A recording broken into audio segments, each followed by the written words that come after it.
Sithola umuntu wasendaweni onamandla kuthiwa umphathi wesinambuke.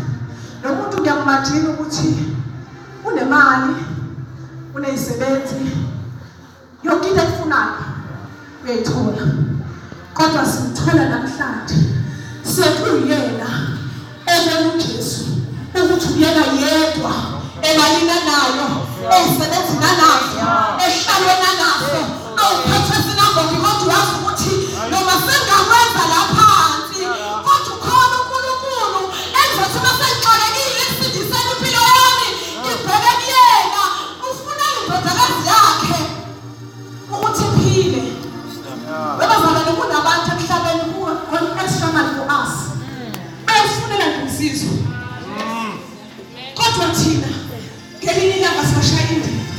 Kunabantu, kunomama, kunobaba abathi sixakekile ekhaya silala singadlile, bayabhekisa ngokusipha ngisho ukuthi kuhle, kodwa ngoba bayenzela ukuthi ingane zami nje zilale zidlile. Kodwa thina masesi-right sesihamba ngemoto siyamkhohlwa umama baba. Labantu abasha abazalwane bahambile bashayeka zenzeka izinto, kodwa bangaphumela thina angingaziphakeme ngabo. Uma azungena nale ngubabantweni yami uzokuhlaza. Wayengahlazeki ngixelela wena, wayengahlazeki ngixelela wena.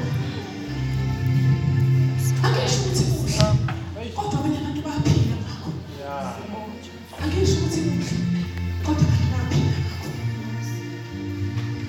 Umzali wakho behamba, bahambe kumakhelwane, bakhulume ngaye, afike azocela umsebenzi, athi mangini bashanile ngeqinela, lokho engizokupha kona kuzanelisa mina nabantu bami. Kodwa thina namhlanje labantu abafanele nathi bavuka bathandaze ebusuku bathi uzokugcilela yena le khona. Namhlanje sesi-right, sesineziqu sizibiza namagama, sesibakhohliwe. Wendodana noma wendodakazi kaJayiri, uzokubonga yini na uJayiri okulandela uNkulunkulu? Okwesithathu, webazalwane, owesifazane osewephe 12 years, kuthiwa zonke insizangopha zakhe azimsizanga, kuthiwa konke asekwenzile akukho nogodwa okumsizile.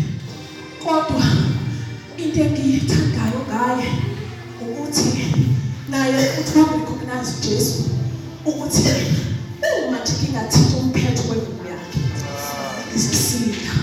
Kunabantu abazalwane bahamba noNkulunkulu la eceleni, kodwa bayamdawutha. Kunabantu abahlalile noJesu abamubo, kodwa basamdawutha. Kunabantu abahlalile badla noJesu abafundi bakhe bakwenza bonke, kodwa babatshela bethi ngosuku lwesithathu kuzovuka, bathi akwazi ukuthi umuntu angafa bese yavuka. Thina sazi ukuthi umuntu besefile ufile, akwazi ukuthi wena unabantu bakufulazana. Kodwa lo sifazane ongakaze athole i-chance yokuhamba noJesu, ehamba naye, ehlala naye, edla naye, ebona izimangaliso, kodwa wathi ngizwile ukuthi ukhona.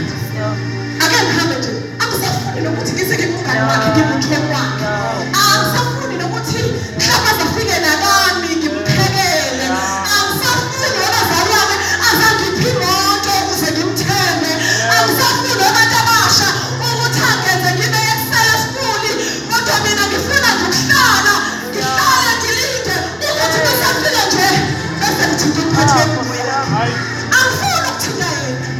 Uma ngithinta yena, abazalwane, ngiyathanda ukuba yifili ukuthi noma ngasayanga esontweni, kodwa bakuhleli noma kufunekani, noma uyangena endlini yesonto, uma nje kusharile naye izwi, noma ngahlala ehle khona, iyona into kaNkulunkulu izokusiza ingene kimi.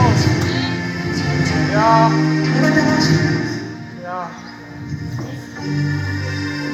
uma sifunda sekuthiwa ngesikhathi uJesu elibe kulo wesifazane, indodakazi kaJayiri yayifa. Abazalwane, athi lento lithi kunowesifazane ona-12 ogulayo, kunowesifazane osegule for 12 years. Kukhona ogulayo ona-12 uyayelela, kunowesifazane ogulayo uJesu enza ukuthi amandla yaphuma kuyena. I can imagine ukuthi bakufaka indodakazi kaJayiro. Engathi uthi namhlanje uNkulunkulu isilonda sika 12 years namhlanje. Lo mhlobo wokuzureshela abafana 12 years ago. Lo mhlobo wokuzona rejection 12 years ago.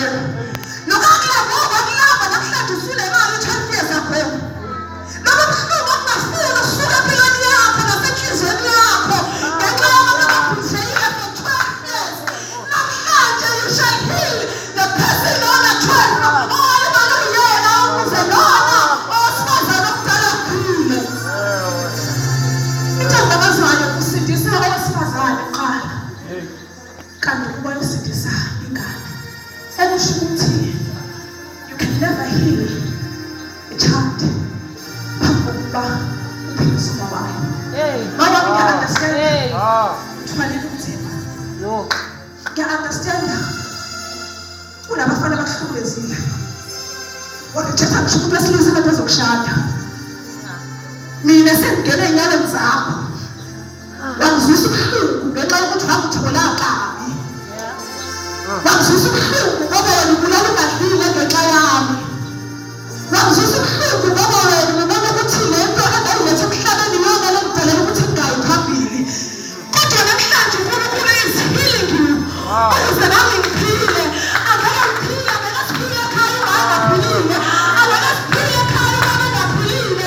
Angeke siphile emfundisi amadlala emfundisi angaphilile. Angeke sikwazi ukuphila kuqala. Angidala engaphilile.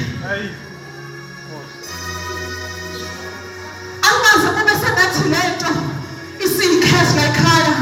Bene yahlukunyezwa makanowanda. Noma kade aphinde ahlukumezeka. Le ngane abantu ezophinde ahlukumezeke. Avuma uNkulunkulu asihile. Yabona abantu uvile ukuthi uyizathe lephi. Noma yakho nayo nayo izathe lephi. Kodwa namhlanje ngoba izihilile unowanda khona nomntwana ozomzala ungeke uzumbuka sengathi naye ngelinye ilanga uyothola umntwana azothanda imthandi kuphela nje ngamsebenza lona sontweni ukuthi senabonile ukuthi khona khona bazokutshela abantu ngiphe kanjani aba-understand iphele ngingene kuyona. God is healing you. The past ka 12 years.